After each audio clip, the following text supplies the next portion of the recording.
Nomine Patris et Filii et Spiritus Sancti. Amén. Ave María Purísima, sin pecado concebida.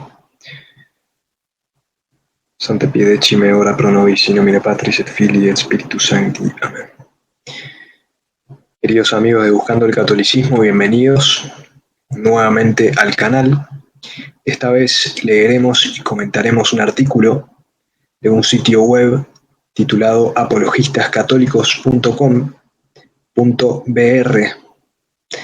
Este es un sitio de apologistas católicos de Brasil, donde tiene muchos artículos matizando algunas cuestiones sobre el Novus Ordo, el Vaticano II, etcétera, ¿no? Entre otras cuestiones hay videos sobre patrística, Edad Media, distintos aspectos de la teología, etcétera. Pero a mí me interesaba hacer una serie de videos leyendo y comentando algunos de estos artículos, sobre todo en torno a la problemática del Vaticano II, el Novus Ordo, etcétera, ¿no? En diálogo con todos los videos que he estado haciendo sobre la Fraternidad de San Pío X. Entonces hoy vamos a comentar un artículo titulado El nuevo Ordo Misse y la ortodoxia. Esta es una traducción del portugués, que a su vez es una traducción del italiano. El Novus Ordo Misse y la ortodoxia.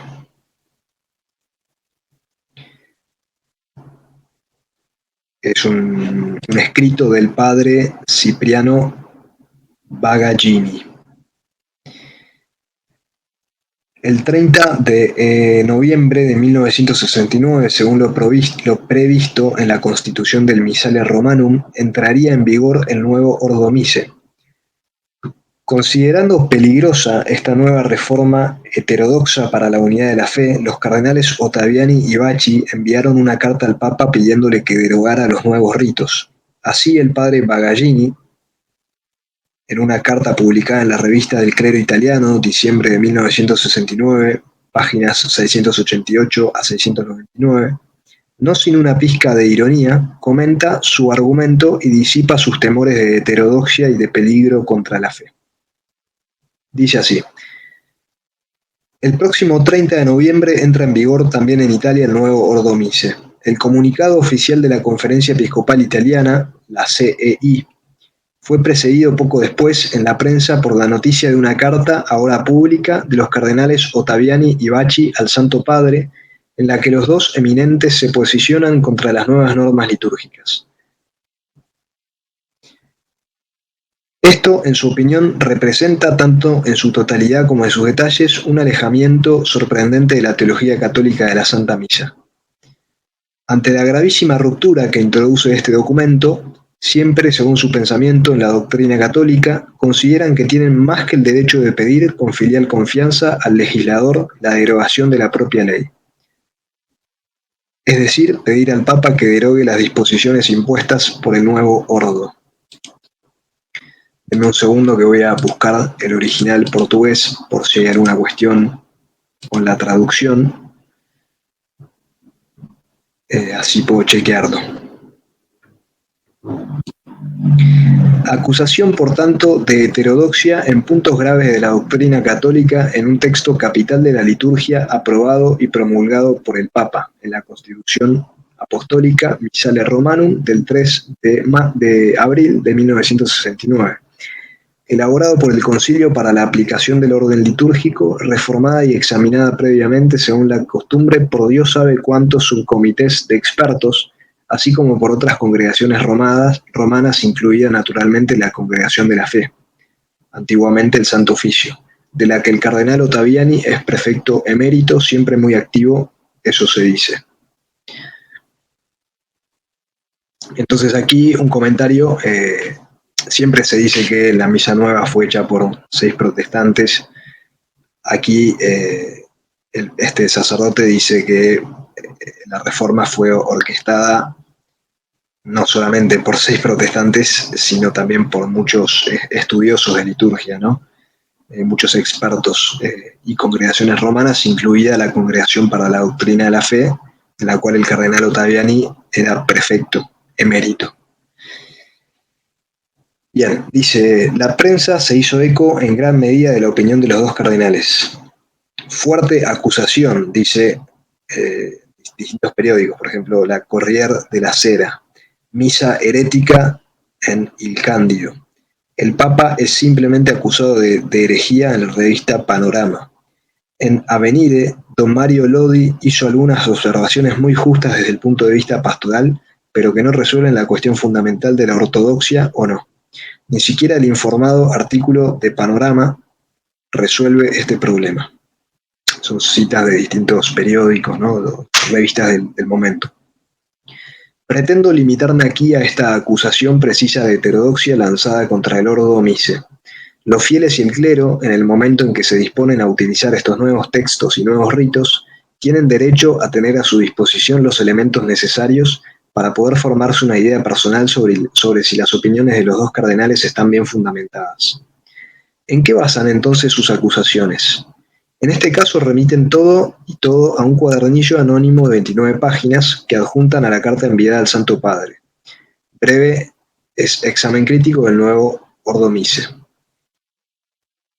Los dos cardenales no solo están convencidos de que el citado folleto demuestra suficientemente su posición, sino que también la más mínima alusión hace sospechar que no están de acuerdo en algún punto de este escrito y no aprueban todas sus afirmaciones.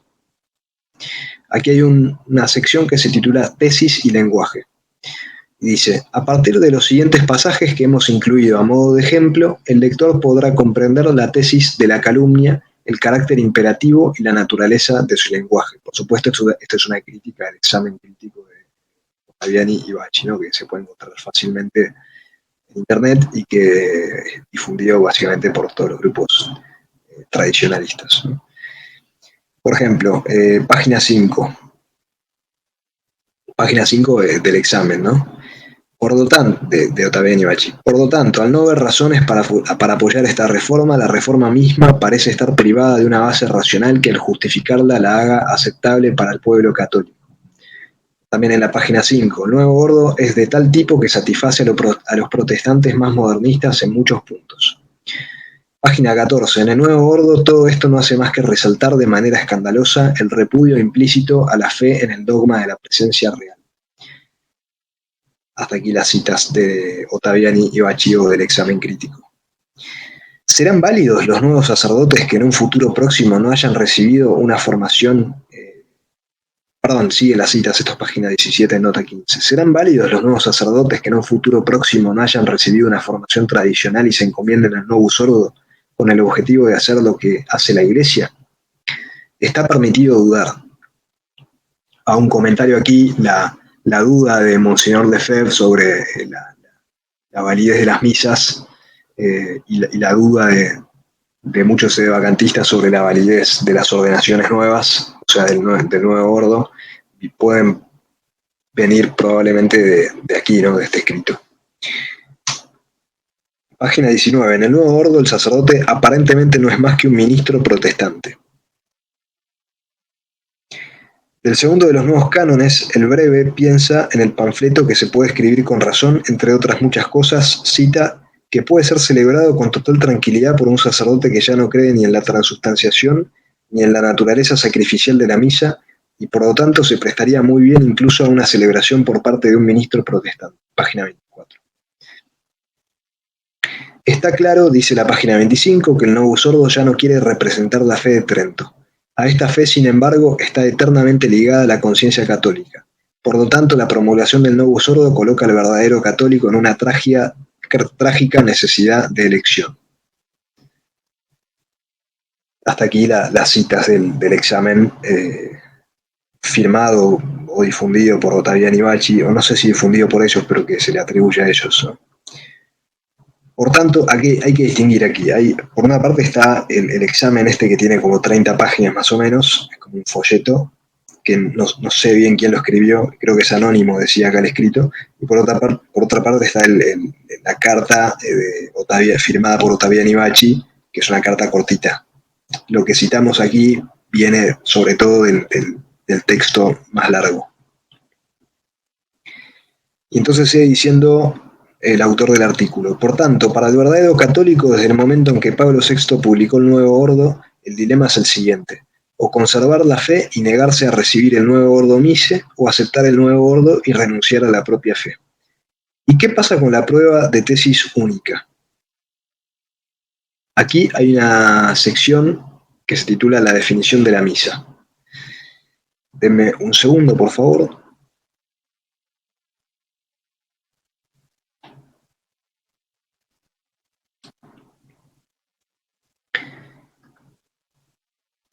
Dice, el folleto intenta fundamentar sus declaraciones con una gran cantidad de detalles, pero su máquina de guerra contra la ortodoxia del nuevo ordo mise es lo que él llama la definición, la supuesta definición, entre comillas, que el documento habría dado a la misa en el número 7 de la Institutio Generalis Missalis Romani, página 15 de la edición oficial. Este número dice, Cena Dominica sive missa est sacra synaxis seu congregatio populi Dei in unum convenientis. Priest preside, ad memoriale Domini celebrando. Traducimos este pasaje como la cena o misa del Señor es la sinaxis sagrada o asamblea del pueblo de Dios que se reúne presidido por el sacerdote para celebrar la memoria del Señor. Esto, hago un paréntesis, esta definición fue citada como argumento en contra de la misa nueva por nuestro amigo Jorge Garrido en el debate que hicimos sobre el ministerio de la Fraternidad de San Pío X. Se citó él citó esta definición de misa para tratar de manifestar sus preocupaciones con respecto a la ortodoxia del nuevo sordo. Sigue diciendo el autor de este artículo, he aquí el comentario del libelo. La definición de misa se limita, pues, a la de cena, que luego se repite continuamente. Esto desde también el folleto, ¿no?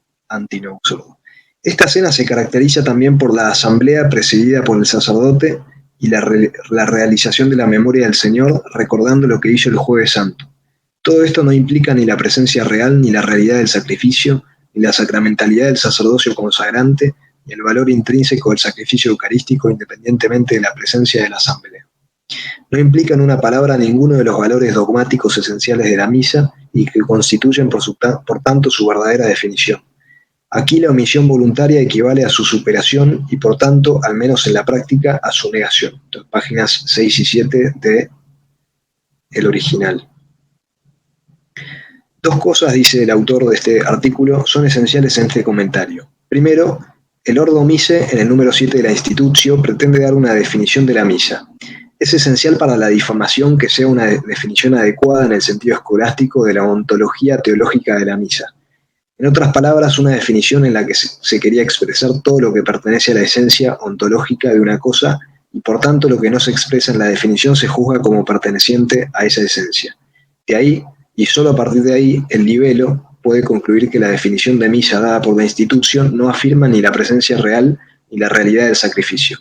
Esto ocurre necesariamente por omisión voluntaria, equivalente al menos a la negación práctica de estas doctrinas. Segundo, otro punto esencial según el folleto, la definición del Ordo Mise no implica ni la presencia real ni la realidad del sacrificio, etc. Por tanto, a su juicio, estas doctrinas son negadas por el nuevo Ordo Mise. El resto, en el cuadernillo, va a otra parte. Todo el ordo se interpreta desde este punto de vista, porque de hecho la calumnia continuamente se refiere al pecado original de la mencionada definición. Es sustancialmente idéntica a la posición de Gianni Baget Bosso en un artículo reciente en Renovatio, una revista notoriamente cercana al arzobispo de Génova, el cardenal Siri. Cito, lo que sorprende en una institutio así, dice Baget Bosso, es la definición de misa. En la definición de institutio se omite el carácter sacrificial. La presencia del Señor en la misa no se expresa como unida al sacrificio y al sacramento, sino que se celebra en la misma asamblea definida como iglesia local. Fin de cita. ¿Qué observar de todo esto? En primer lugar, la cuestión es de definición. Nuestros teólogos están perfectamente seguros de que el número 7 de la Institutio pretendía dar nada menos que la definición de la ontología teológica de la misa, de modo que una nota omitida en tal definición se omite precisamente porque niega que pertenezca a la ontología de la cosa así definida. Nuestros escolásticos, sin embargo, saben que no toda predicación es una definición en el sentido anterior y hay definiciones descriptivas o descripciones que se contentan con especificar una cosa suficientemente en relación con el objetivo inmediatamente perseguido, sin por ello negar lo que en la descripción finalmente se omite. ¿Qué motivos tenía la Institutio para dar en el número 7 una definición de la misa? ¿Es precisamente necesario que una Institutio Generalis Missale Romani de 1969 sea un tratado escolástico sobre teología eucarística? ¿O nuestros teólogos serían incapaces de leer un texto sin imponerles las categorías de sus manuales fuera de las cuales no saben a qué santo apelar? Hipótesis de trabajo sencillas para ser controladas con lealtad y sobre todo para ser controladas en los textos. Bueno, aquí se ve entonces la ironía, ¿no?, de este autor, pero el punto es interesante, ¿no?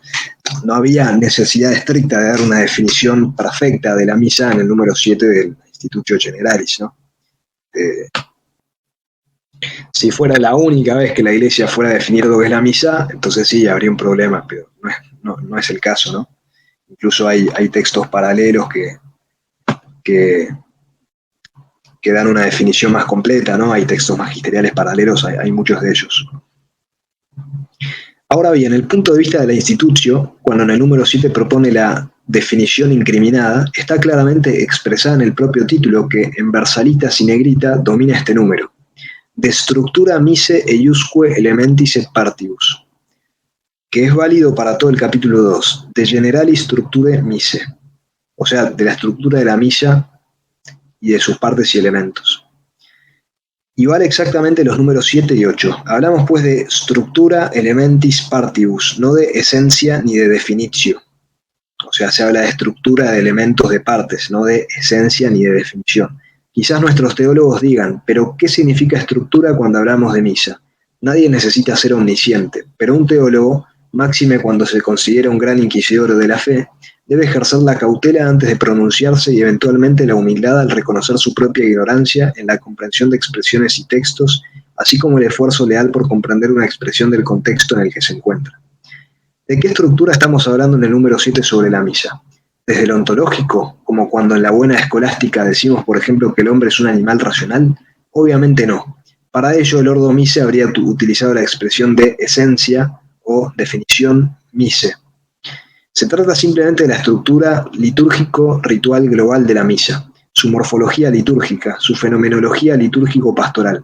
La estructura morfológica de la misa en su conjunto, de generali structura mise, esto es lo que quiere subrayar el número 7 de la Institutio para luego poder comprender las reglas litúrgico-pastorales que deben guiar una buena celebración de la misa, desde un buen punto de vista litúrgico y un punto de vista pastoral, que es al fin y al cabo el objetivo expreso de toda la institución.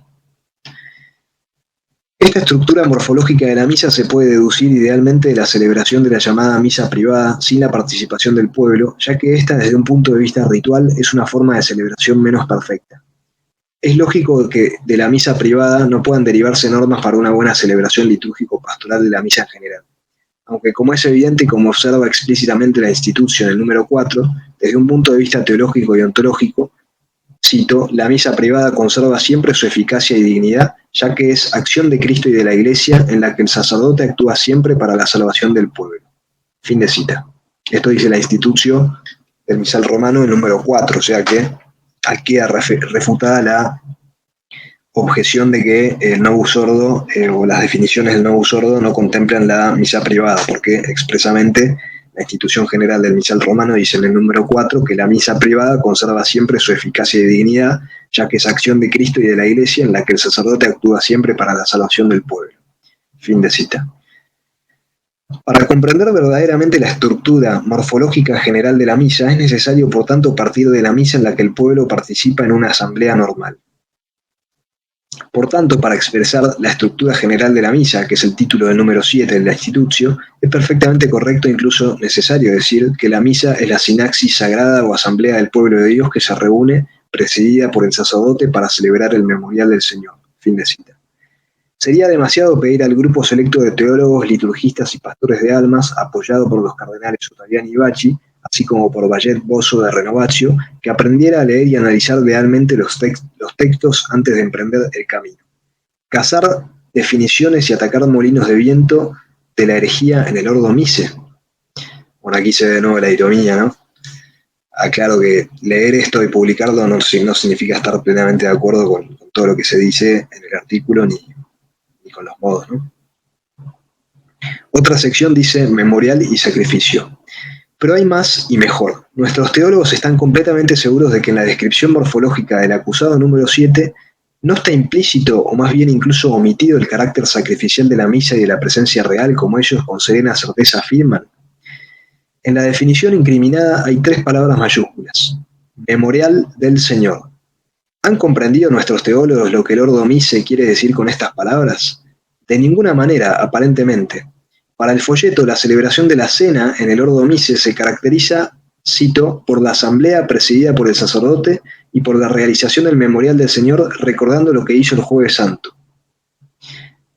Fin de cita. Así, para el folleto, la realización de la memoria ocurre simplemente recordando lo que Cristo realizó el Jueves Santo. También para Bayet Bozo en la Institutio, cito, nada nos lleva más allá del concepto de memorial del Antiguo Testamento. Esta presencia parece consistir solo en la repetición por parte del sacerdote de los gestos del Señor, una representación simbólica y solo simbólica. Fin de cita. De este modo, nuestros teólogos no imaginan sin lugar a dudas que en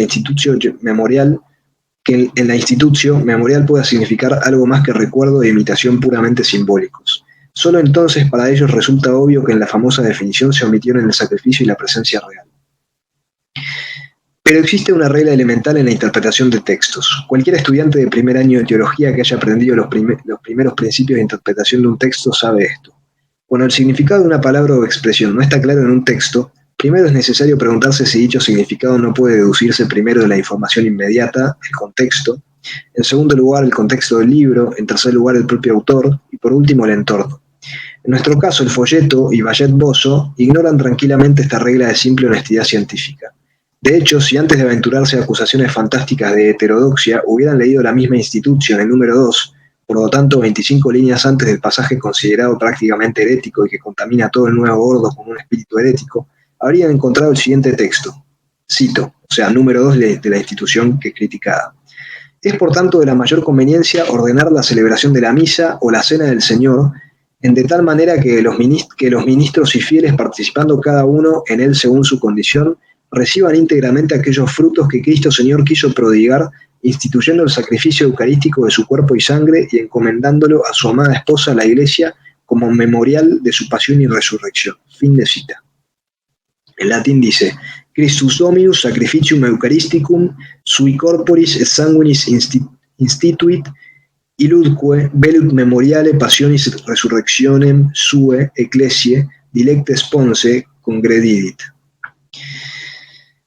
Fin de cita. Es pues evidente que para la institutio, la celebración de la cena, celebración del sacrificio eucarístico del cuerpo y sangre del Señor, celebración del memorial, incluye necesariamente la celebración del sacrificio eucarístico del cuerpo y sangre del Señor. O sea que, comentario mío, en el número 2, la institutio, o sea, casi al empezar la institución, se habla de sacrificio, se habla de presencia real, y se habla de renovación y actualización implícitamente, porque dice que este sacrificio fue encomendado a la Iglesia, que es el memorial de la pasión y resurrección. Bien. Si este texto, que se encuentra en el contexto inmediato del pasaje citado, a pesar de nuestros autores, podrían informarse del contexto del libro y abrir el Ordo Mise en la cuarta plegaria eucarística, página 132 de la edición oficial. Allí leemos inmediatamente después de las palabras de consagración y el mandato del Señor: haz esto en memoria mía. Cito: por tanto, celebrando ahora, oh Padre, la memoria de nuestra redención, anunciamos la muerte de Cristo y su descenso entre los muertos. Proclamamos su resurrección y ascensión a tu diestra, y esperando su gloriosa venida, te ofrecemos su cuerpo y su sangre, el sacrificio de tu buena voluntad y la salvación del mundo entero. Mira con bondad el sacrificio que diste a tu iglesia. Fin de cita. Esto es la cuarta plegaria eucarística, lo cual está clarísimo, ¿no? Lo voy a leer en latín. Dice: Redemptionis nostre memoriale nunc celebrantes, offerimus tibi eius corpus et sanguinem, sacrificium tibi acceptabile et toti mundo salutare, respice Domine en hostiam quam ecclesiae tue ipse parasti. Fin de cita. Por tanto, basta saber leer los textos para convencerse al menos de lo siguiente: que para el nuevo ordo no hay celebración de la memoria del Señor sino el ofrecimiento del sacrificio eucarístico de su cuerpo y sangre, y que éste se hace para la salvación del mundo. Memorial para el Ordo Mise es un concepto más amplio que el de simple sacrificio, pues se refiere a toda la obra salvadora del Señor y especialmente a su resurrección. Pero para el mismo Ordo no hay celebración en memorial sin celebración y ofrecimiento del sacrificio del cuerpo y sangre de Cristo, que presupone la presencia eucarística de la víctima que Dios mismo preparó para su iglesia. Cualquier lector honesto puede juzgar qué clase de crédito merece el juicio teológico del grupo selecto de teólogos, liturgistas y pastores de almas que caen en barbaridades similares. Aquí hay otra sección que se titula Memorial y Eucharisticum Mysterium. Dice, nuestros teólogos que acusan la definición de la misa en la institutio de espíritu herético o de herejía porque no comprenden el texto ignorando el contexto inmediato y el contexto del libro del pasaje incriminado, pueden, con no menos relajada tranquilidad, ignora el contexto del autor. Perdón, voy a ver el original porque esta traducción parece mala. Un segundo, por favor.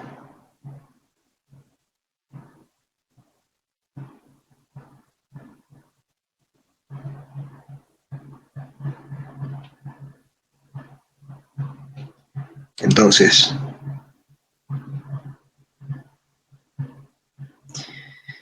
nuestros teólogos que acusan la definición de la misa en la institutio de espíritu herético o de herejía porque no comprenden el texto, ignorando el contexto inmediato y el contexto del libro del pasaje incriminado, pueden, con no menos relajada tranquilidad, ignorar el contexto del autor.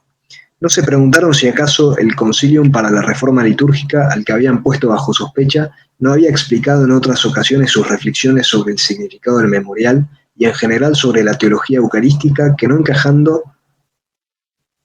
en ninguna manera en los esquemas de sus manuales les causa tanta desorientación?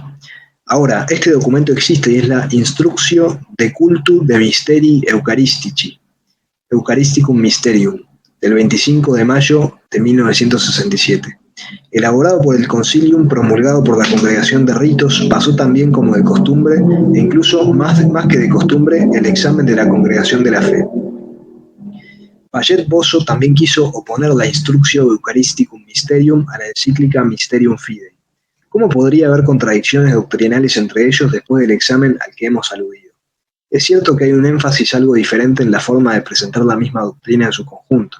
En primer lugar, por el simple hecho del diferente objetivo de los documentos. El Mysterium Fidei es ante todo un documento controvertido que debería precisamente poner de relieve aquellos aspectos de la doctrina católica que estaban en peligro en diversas teorías de la época, por ejemplo la transfinalización. El Eucharisticum Mysterium del Concilium pretende dar normas prácticas sobre la Eucaristía a los católicos en la posesión pacífica de su fe. Se preocupa a lo sumo de recordar sobre este punto la doctrina católica considerada en la armonía recíproca de todos sus elementos sin particularidades y acentos controvertidos. Ella dice claramente en los números 2 y 3 que esta es su intención. Ahora bien, si nuestros teólogos, antes de vociferar incitados por la supuesta irrupción de los galos devastadores en el bastión sagrado de la ortodoxia, hubieran leído el Eucharisticum Mysterium, habrían podido darse cuenta de que su incubo no es más que un sueño. Entre otras cosas, en el número 3, que lleva el título Precipo a Capita Doctrine en su Documentis Notanta, son los últimos grandes documentos eucarísticos del Magisterio, se podría haber leído el siguiente texto concluyente sobre las relaciones entre sacrificio, memorial, cena o banquete en la misa. Un de más, sive cena dominica, es simul et inseparabiliter sacrificium, quo sacrificium crucis perpetuatur. Memoriale mortis et resurrectionis Domini dicentis, hoc facite in meam commemorationem. Sacrum convivium in quo per communionem corporis et sanguinis Domini populus Dei bona sacrifici pascalis participat, renovat novum fedus semel in sanguine Christi a Deo cum hominibus factum, ac fide et spe convivium eschatologicum in regno Patris prefiguratet prevenit, mortem Domini annuncias donec veniat. Esto es en latín, hago una traducción rápida de esto, denme un segundo.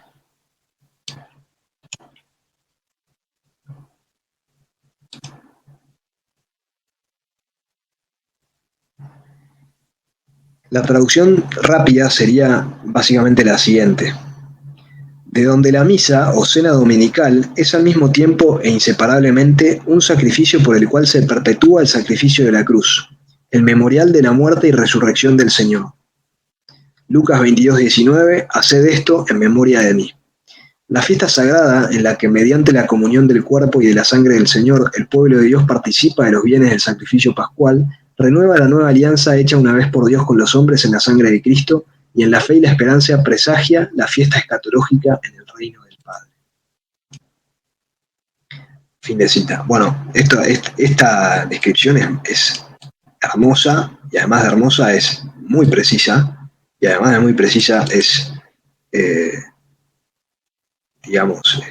totalmente novedosa, porque yo no recordaba una definición tan bella en un documento magisterial. Hay definiciones muy bellas y muy precisas, ¿no? Como las del Concilio de Trento, pero esto incluso tiene algo de poético. Bien. Tranquilos, señores, dice nuestro autor. Los galos no van a entrar en el bastión sagrado. Despierta y aprende las reglas elementales de interpretación de textos. Aquí de nuevo la ironía que no compartimos necesariamente. Viene una sección que se titula Las nuevas y grotescas modalidades de ofrenda. Basándose en los fundamentos que hemos visto, la construcción de nuestros arquitectos teológicos no podría ser más que espectacular. He aquí la primera consecuencia que Bayet Bozo deduce de la definición que leyó en el número 7 de la Institutio. Cita: la asamblea cristiana se define simplemente como iglesia local. Carece de toda referencia al obispo, que es el elemento que permite hacernos distinguir entre una asamblea de cristianos y una iglesia local. Fin de cita. El caso es que el número 7 de la Institutio no define la asamblea cristiana ni la iglesia local porque no define nada.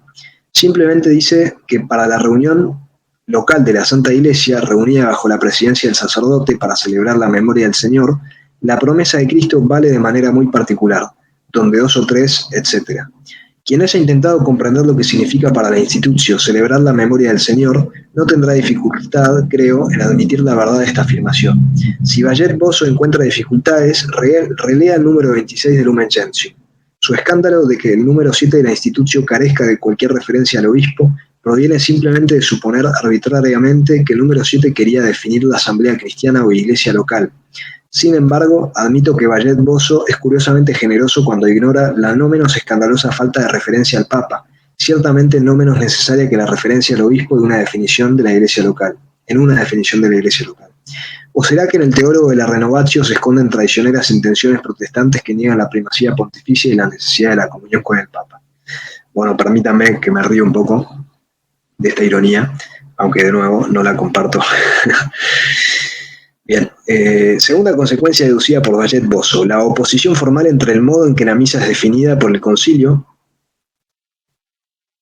a partir de la presencia real de Cristo en las especies eucarísticas y luego de su presencia en el sacerdote, y por la Institutio, que define eso, piensa nuestro teólogo basándose en la presencia de Cristo en la comunidad local.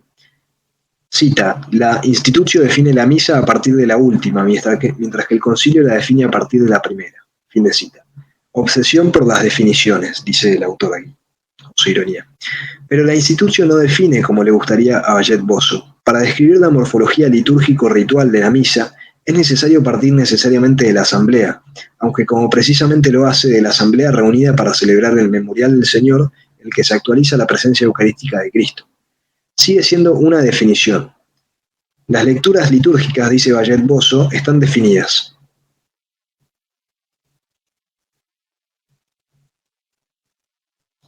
Aquí estamos, Maximi Momenti de la Misa, SIC, en la Institutio, número 9. Con tantas referencias a Sacrosanctum Concilium, ¿cómo olvidar que Máxime connota la presencia del Señor bajo las especies eucarísticas, distinguiéndose de todas las demás formas de presencia? Fin de cita.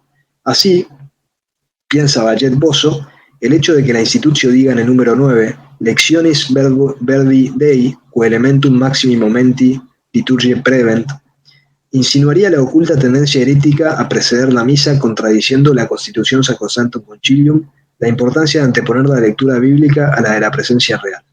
Naturalmente, Bayet Bozo, hipnotizado por la idea de descubrir el fantasma del protestantismo detrás de todas las definiciones que ve abundantemente dispersas, como tantas otras trampas, detrás de toda la Institutio, así como hipnotizado por la idea de poner el ordo misa en contradicción con el concilio, no se dio cuenta de que la expresión Lectiones verbi Dei, o elementum máximo Menti Liturgicae Prevent, Institutio número 9, proviene de la Constitución Sacrosanctum Concilium. Este en su número 29 dice: Máximo impulso es sacre scripture liturgia cerebranda. Y en esta frase, que se inscribe en un contexto en el que no se hace ninguna comparación con la importancia respectiva de la presencia real en la misa, no se debe evidentemente sospechar ningún significado heterodoxo, lo que también es perfectamente cierto en la frase número 9 de la Institutio. Pero Bayet Boso no piensa así, porque los máximos del número 9 de la Institutio recuerdan los maximi, presens adest, sub speciebus eucharisticis, del número 7 de la Constitución. Se puede admirar el fino talento filológico y crítico de Bayet Boso. Solo podemos decir: el sentido de ortodoxia y de sana renovatio en la Iglesia obra milagros. Suficiente, suficiente. Pido disculpas al lector. Solo quería mostrar con ejemplos concretos el nivel teológico del artículo de renovatio. Que juzgue el propio lector. Juzgue también el propio lector por otras cosas agradables, además de las referidas a las herejías contenidas en la definición de la misa, que se pueden leer en el folleto que tuvo la suerte de encontrar el pleno apoyo de los cardenales Ottaviani y Bacci.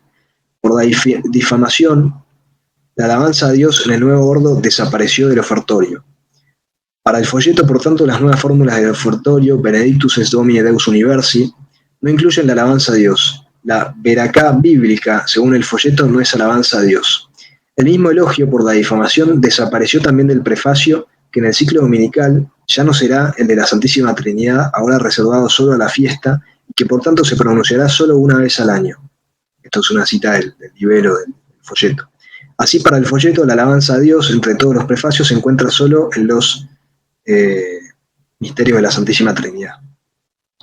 Según el folleto, cito: el nuevo ordo desnaturaliza la ofrenda en una especie de intercambio de dones entre el hombre y Dios. El hombre toma el pan y Dios lo transforma en pan de vida. El hombre toma el vino y Dios lo transforma en bebida espiritual.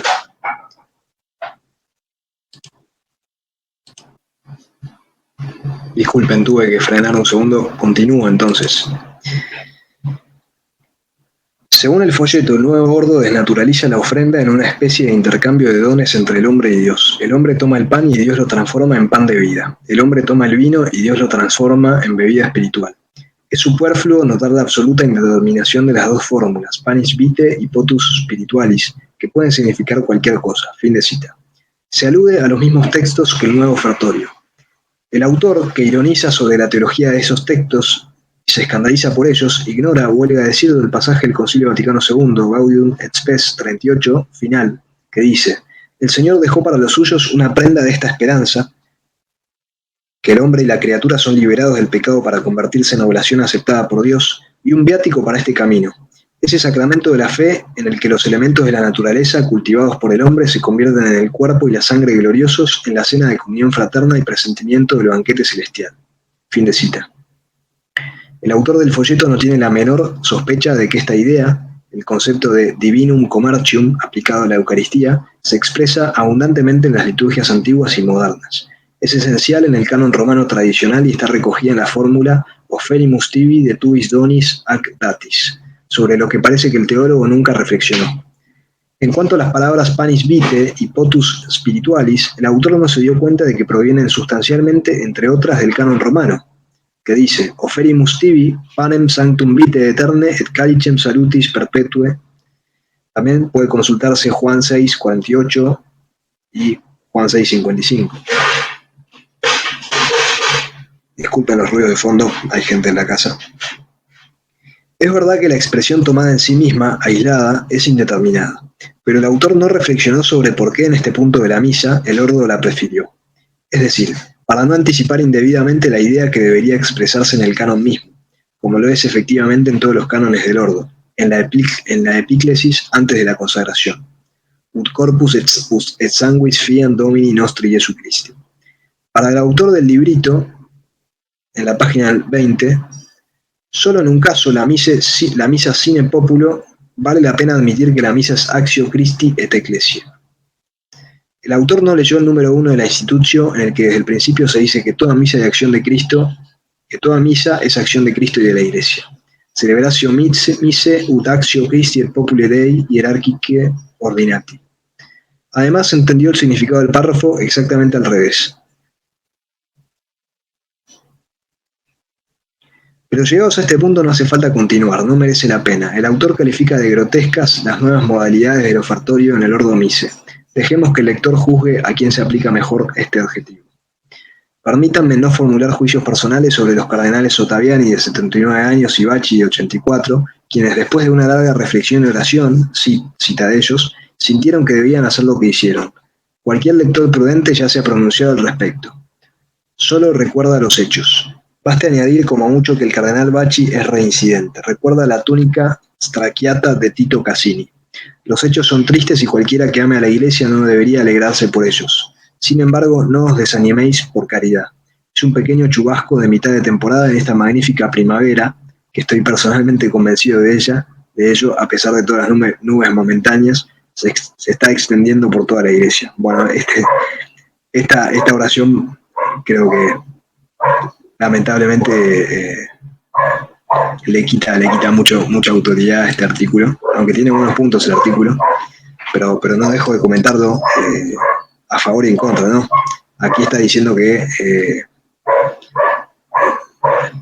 se está ocurriendo una primavera en la iglesia, lo cual en 2024, esto fue escrito hace 50 años, podemos decir que esto no ha sucedido, ¿no? Por lo menos mi opinión.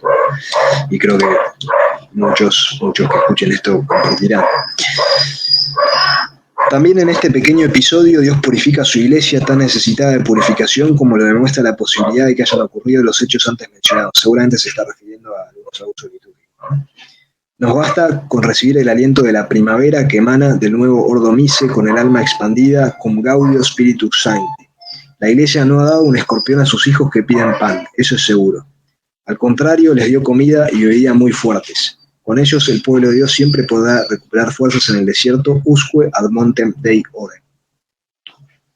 Y acá termina el artículo. Bueno, aclaraciones, ¿no? Yo no soy un acérrimo defensor de la misa no usodo ni de la reforma litúrgica. No tengo mucha postura tomada al respecto. Simplemente creo que es una misa ortodoxa, católica, y creo que son gravemente erróneas las acusaciones de herejía y de heterodoxia de parte de, por ejemplo, de febristas y sedevacantistas y tradicionalistas. La misa que sí podría ser explícitamente más católica, pero creo que tiene los elementos indispensables de toda misa. Y Hola, ¿ese arriba? En fin, me están saludando en mi casa. Voy a tener que cortar este video. Lo que estoy diciendo es que creo que la misa nueva sí tiene sus defectos. Creo que toda misa los tiene. No sé qué misa es mejor, si la que estaba antes o esta. Es verdad que posiblemente la misa anterior, la misa tradicional, si se quiere, tenía más oraciones, más signos de reverencia y demás, más explicitud teológica y doctrinal. Pero eso no, creo que no. Creo que de eso no se sigue que la misa nueva es mala o intrínsecamente venenosa, como promulga, como dicen los lefebristas, etc. Así que con estos videos pretendo nada más defender que la misa nueva es ortodoxa. No pretendo decir, como dice este autor, que de la misa nueva emana la primavera de la Iglesia, o que del Concilio Vaticano II emana la primavera de la Iglesia. Esa no es mi pretensión, aclaro por las dudas. Ni tampoco tengo nada contra la misa tridentina o tradicional. Yo voy a esa misa una vez por semana aproximadamente. Bueno, nada más. Que Dios nos bendiga a todos. Gloria Patri et Filii et Spiritui Sancto, sicut erat in principio et nunc et semper et in saecula saeculorum. Amén. In nomine Patris et Filii et Spiritus Sancti. Amén. No te olvides de suscribirte al canal, darle like, compartir este video si te pareció útil y si te pareció valioso. Y convertirte en miembro de Patreon. Viva Cristo Rey. Si te gusta el contenido, podés donar lo que vos quieras en Patreon, en PayPal o en Mercado Pago. Están todos los links, toda la información en el comentario de este video. Yes,